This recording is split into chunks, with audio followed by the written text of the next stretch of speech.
Exact prin educarea cetățeanului, prin ilustrarea exemplelor grupurilor sau persoanelor care sunt cel mai des supuse discriminării, constituie o modalitate foarte efectivă de a duce la cunoștința și conștiința cetățeanului ce este discriminare, cine sunt persoanele cel mai des discriminate, care ar fi atitudinea corectă față de grupurile minoritare și prin acest spot, deci noi atingem, sensibilizăm opinia publică printr-o modalitate foarte user-friendly.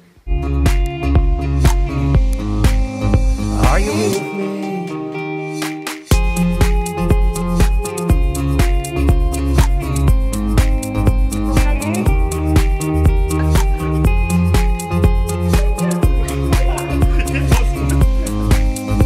Are you with me?